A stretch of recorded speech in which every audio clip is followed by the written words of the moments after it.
The winter of 1885 had been particularly harsh in the Arizona Territory.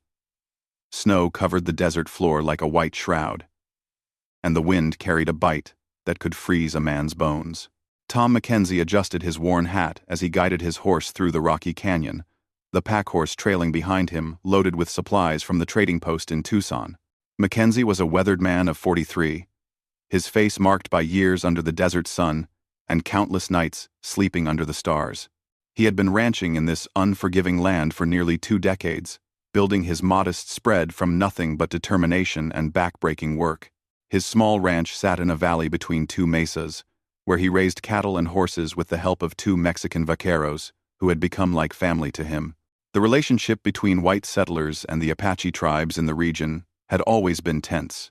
Geronimo's final surrender had occurred just months earlier, but scattered bands of Apache warriors still roamed the territory, some seeking revenge, others simply trying to survive in a world that no longer welcomed them.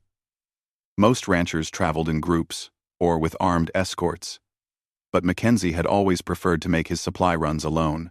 He knew the land well, and his reputation for fairness in his dealings with the Apache had earned him a measure of respect among some tribal leaders. As evening approached, Mackenzie began looking for a suitable place to make camp. The temperature was dropping rapidly, and he could see his breath forming small clouds in the frigid air. He found a sheltered spot near a cluster of mesquite trees, where the canyon walls would provide some protection from the wind. After unsaddling his horses and building a small fire, he prepared a simple meal of beans and hardtack. The flickering flames cast dancing shadows on the canyon walls as Mackenzie settled in for what he expected to be a quiet night. He had made this journey dozens of times without incident, and despite the tensions in the region, he felt relatively secure in this remote location. The only sounds were the crackling of the fire and the occasional snort from his horses as they grazed on the sparse grass nearby. It was nearly midnight when Mackenzie heard the soft whisper of movement beyond the circle of firelight. His hand instinctively moved toward the rifle lying beside his bedroll, but he didn't reach for it immediately. Years of living in Apache country had taught him to distinguish between the sounds of wild animals and human movement. This was definitely human.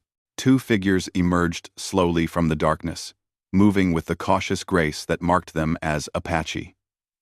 Mackenzie's heart rate increased, but he forced himself to remain calm. In the dim light, he could make out that both figures were female, and they appeared to be quite young. Their clothing was traditional Apache dress, but it was torn and dirty, suggesting they had been traveling for some time under difficult conditions. The older of the 2, who appeared to be in her late teens, stepped closer to the fire. Her dark eyes met Mackenzie's, and he could see exhaustion and desperation there. She spoke softly in Apache, gesturing toward her companion, who looked to be perhaps 14 years old. Mackenzie had learned enough of the Apache language during his years in the territory to understand that she was explaining their situation. The sisters, as he quickly realized they were, had been traveling for 3 days without food or proper shelter. Their band had been scattered by cavalry soldiers near the Mexican border, and they had been forced to flee into the desert with nothing but the clothes on their backs. The younger sister was clearly ill, shivering uncontrollably despite being close to the fire. Her breathing was labored, and Mackenzie could see that she was running a fever. Mackenzie studied the 2 young women carefully. He knew that helping them could put him in serious danger.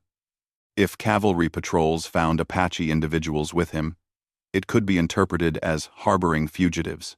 On the other hand, if other Apache warriors discovered their sisters in his camp, they might assume he had taken them prisoner. Either situation could prove deadly for a lone rancher. But as he looked at the younger sister, who was now coughing violently while trying to warm herself by the fire, Mackenzie's decision became clear. These were not warriors or raiders.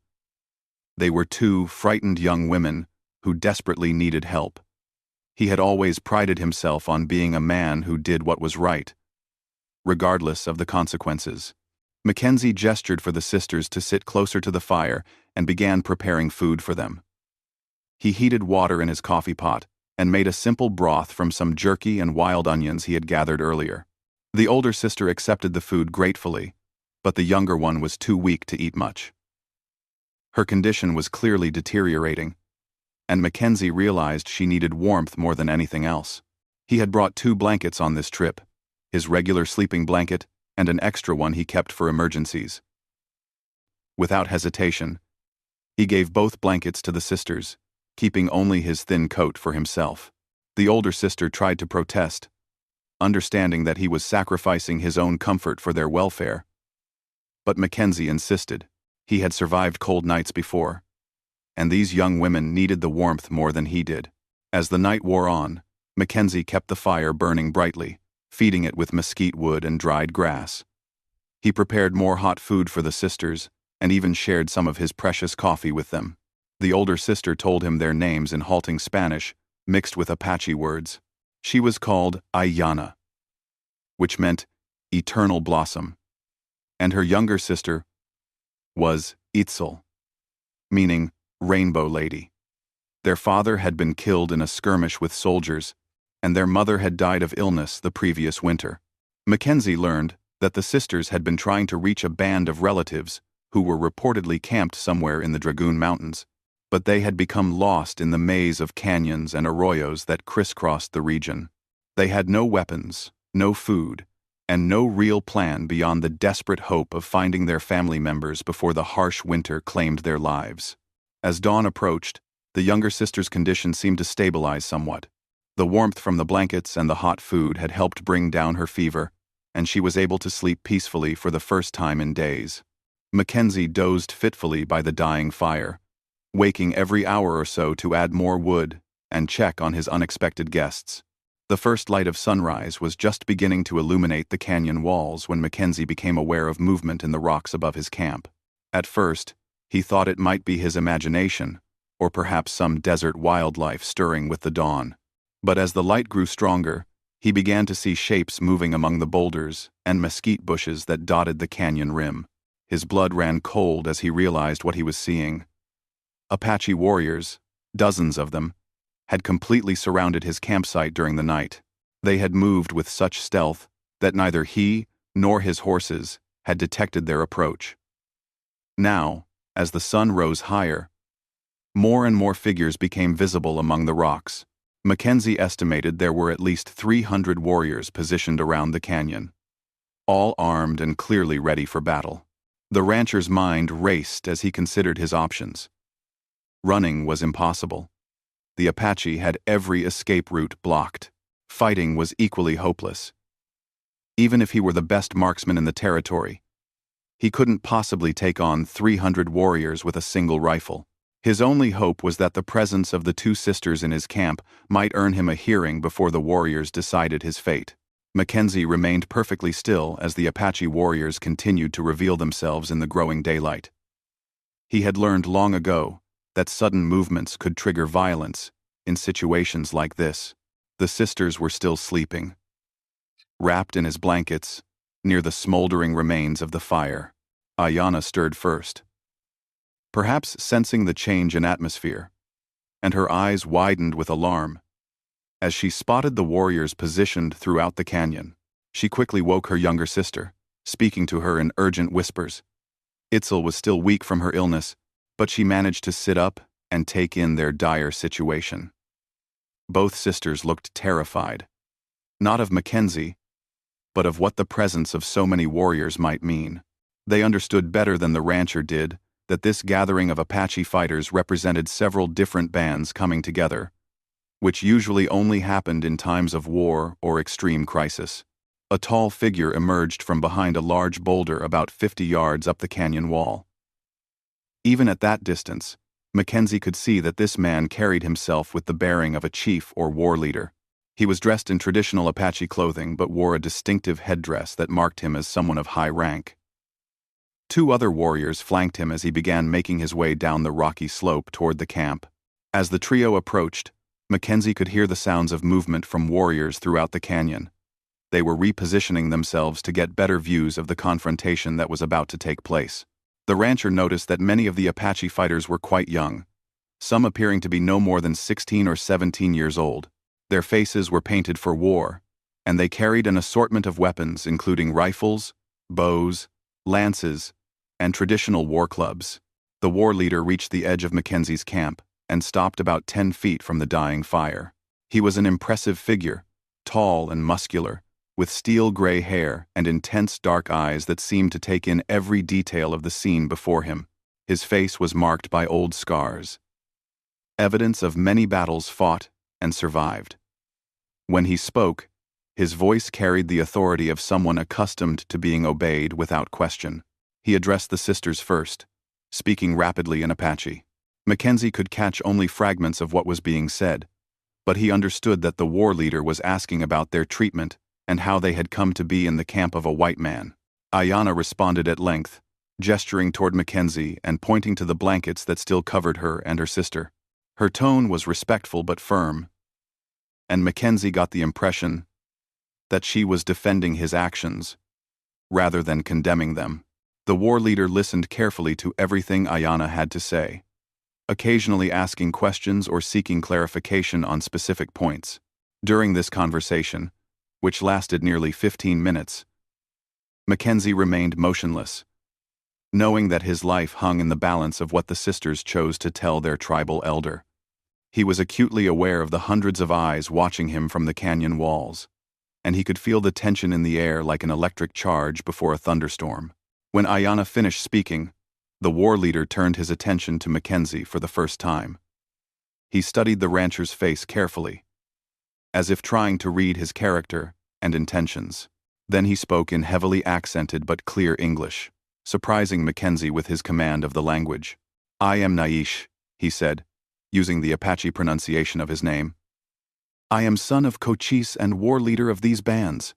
These girls, they are daughters of my cousin who was killed by your soldiers 3 moons ago. They tell me you gave them food and blankets when they came to you in the darkness. They tell me you kept warm fire burning through cold night to help sick one become well again."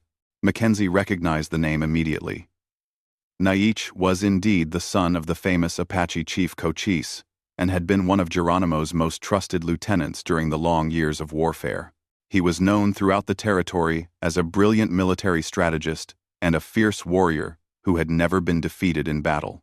The fact that he was here, leading such a large force of Apache fighters, could only mean that something significant was happening in the region. "They also tell me," Naish continued, "that you gave them your last blankets, keeping none for yourself on cold night. This is not what we expect from white rancher who comes into our land." Mackenzie found his voice, though it came out somewhat hoarse from tension and the cold night air. "They needed help," he said simply. "The young one was sick and cold. Any decent person would have done the same thing." Naish's expression remained impassive, but Mackenzie thought he detected a slight nod of acknowledgement. The war leader walked closer to the fire pit and examined the remains of the meal that had been prepared the night before. He could see the empty tins that had contained Mackenzie's supplies, evidence that the rancher had shared his food as well as his blankets with the sisters. "My warriors, they want me to kill you," Naish said matter-of-factly. "They say you are white man in Apache land, and all white men are enemies who must die. They say you maybe take our girls as prisoners to sell to soldiers for bounty money." The war leader paused and gestured toward the canyon walls where his fighters waited. "But these girls, daughters of my family, they tell different story. They say you could have taken them prisoner when they came weak and helpless to your fire. They say you could have used them for your pleasure or sold them to Indian agents. Instead, you give them food from your own mouth and blankets from your own body." Mackenzie remained silent, sensing that Naiche was working through a decision that would determine not only his own fate, but possibly the future relationships between white settlers and the Apache bands in the region. He could hear the shuffle of feet and the clink of weapons from the warriors positioned around the canyon. And he knew they were growing impatient for their leader's decision. Itzel, who had been listening quietly to the conversation, suddenly spoke up in a voice that was still weak from her illness, but carried surprising strength. She addressed Naicha directly, speaking in rapid Apache, while gesturing toward Mackenzie. Her sister quickly joined in, and both young women seemed to be making an impassioned plea on the rancher's behalf.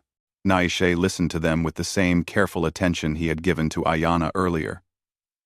Mackenzie could see the war leader's expression, softening slightly, as the sisters continued to speak. Whatever they were telling him was clearly having an impact, and the rancher dared to hope that their words might save his life. When the sisters finished speaking, Naisha was quiet for several long minutes. He walked to the edge of the camp and stared up at the canyon walls, where his warriors waited. Mackenzie could see him weighing the competing demands of tribal honor, military necessity, and personal gratitude. The decision he made here would ripple through the Apache community and potentially affect the lives of thousands of people on both sides of the conflict. Finally, Naisha returned to the fire pit and addressed Mackenzie again. "My young warriors, they do not understand why Apache chief should show mercy to white rancher. They have seen too much death, too much betrayal from your people. Their hearts are hard with anger and desire for revenge." He gestured toward the sisters, who were now standing despite Itzel's obvious weakness. "But these daughters of my blood, they speak truth about your actions. They say you treated them as you would treat your own sisters, with respect and kindness, when they had nothing to offer you in return." Naisha paused again, and Mackenzie could hear the sound of horses moving somewhere beyond the canyon walls. More Apache fighters were apparently arriving, adding to the already overwhelming force that surrounded the isolated camp. The war leader seemed to be aware of this as well, and it clearly factored into his decision-making process. "There is old Apache law," Naisha said finally. "When stranger shows kindness to Apache in time of great need, that stranger becomes family. Blood debt must be repaid with blood debt. Life debt must be repaid with life debt." He looked directly into Mackenzie's eyes as he continued. "You gave life to daughters of my family when they would have died in cold desert. Now Apache law says, we must give life to you." Mackenzie felt a wave of relief wash over him. But he could also sense that Naichi's declaration had not been well received by all of the warriors positioned around the canyon. Angry voices could be heard from various positions among the rocks, and several younger fighters began making their way down toward the camp, clearly intending to challenge their leader's decision.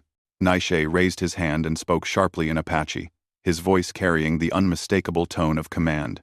The advancing warriors stopped in their tracks, but their body language made it clear that they disagreed strongly with the mercy being shown to the white rancher. Mackenzie could understand enough of the heated exchange that followed to realize that Naisha was facing serious opposition from his own people. A young warrior who appeared to be in his early 20s broke away from the group and approached Naisha directly. His face was painted with bold stripes of red and black war paint, and he carried a rifle that looked like it had been taken from a cavalry soldier. When he spoke, his voice was filled with passion and anger. "This white man is enemy," he declared in broken English, apparently wanting Mackenzie to understand his words.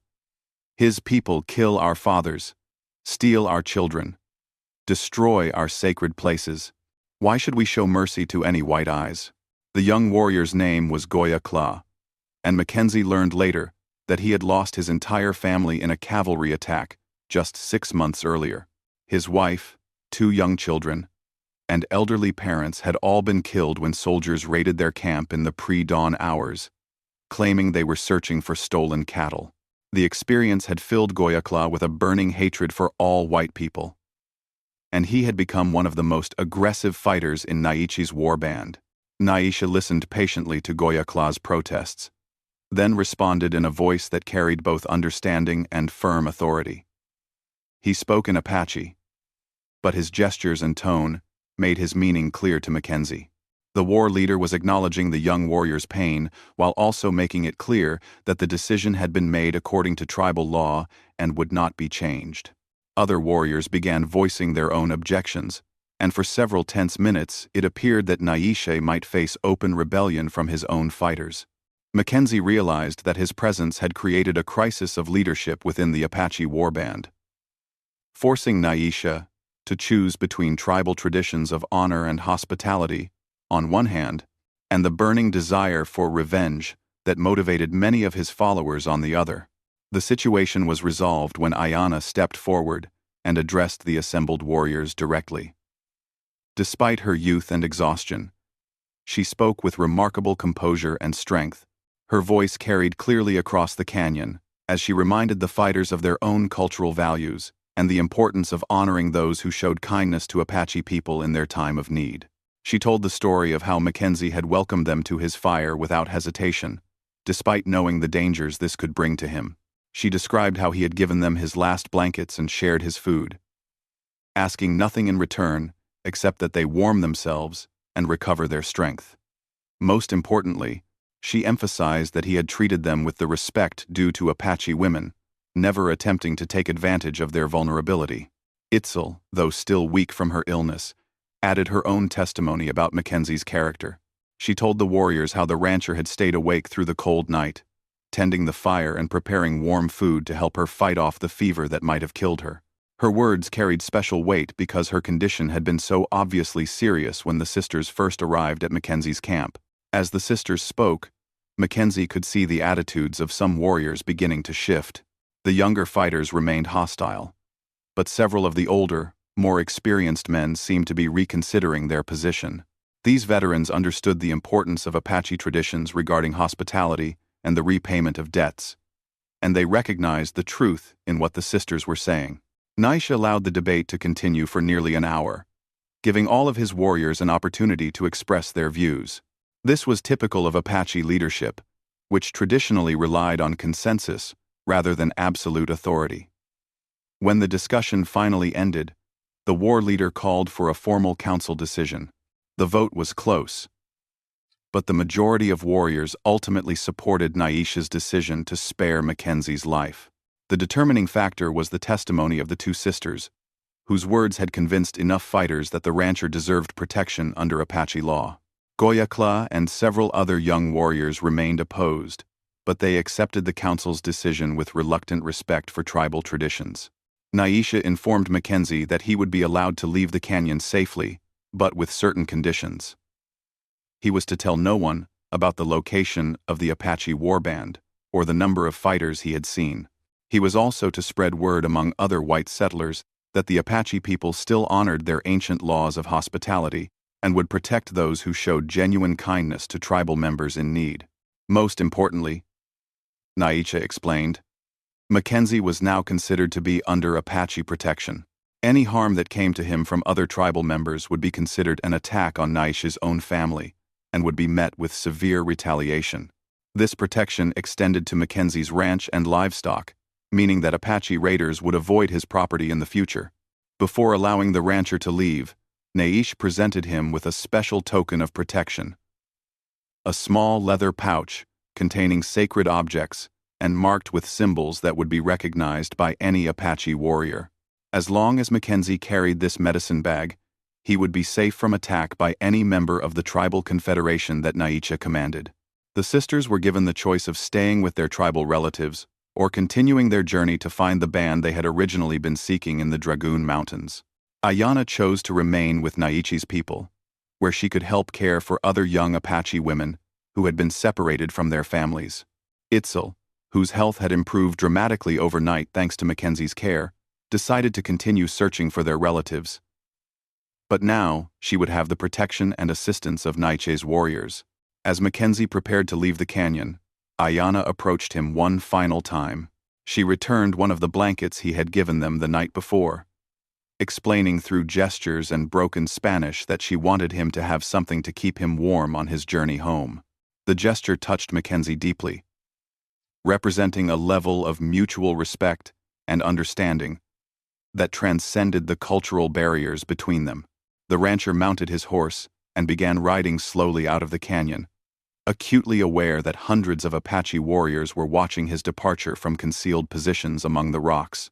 The experience had changed him profoundly, giving him a new understanding of the complex humanity of people he had previously seen only as potential threats. Mackenzie kept the sacred medicine bag for the rest of his life, and true to Naich's word, he never again faced trouble from Apache raiders. His ranch became known throughout the territory as a safe haven, where Apache travelers could find food and shelter without fear of betrayal. The rancher's reputation for fairness and kindness spread among the tribal communities, earning him respect and protection that no amount of money or firepower could have provided. Years later, when the Apache Wars finally ended and the last resistant bands were relocated to reservations. Mackenzie received occasional visits from Ayanna and other tribal members, who remembered his act of kindness on that cold desert night. These relationships became a source of great pride for him, representing proof that understanding and cooperation between different peoples was possible, even in times of conflict and mistrust. The story of the rancher who gave his last blanket to two Apache sisters became a legend in the Arizona Territory, passed down through generations of both white settlers and Native American communities. It served as a reminder that individual acts of compassion and decency could sometimes bridge even the deepest cultural divides, creating bonds of mutual respect that lasted long after the conflicts that created them had been forgotten. Mackenzie lived to be an old man, eventually becoming one of the most respected ranchers in the territory. He never forgot the lesson he learned that cold night in the canyon, that treating others with dignity and kindness, regardless of their background or circumstances, was not only the right thing to do but also the wisest course of action. In a world where survival often depended on the goodwill and protection of one's neighbors, no matter how different they might appear to be.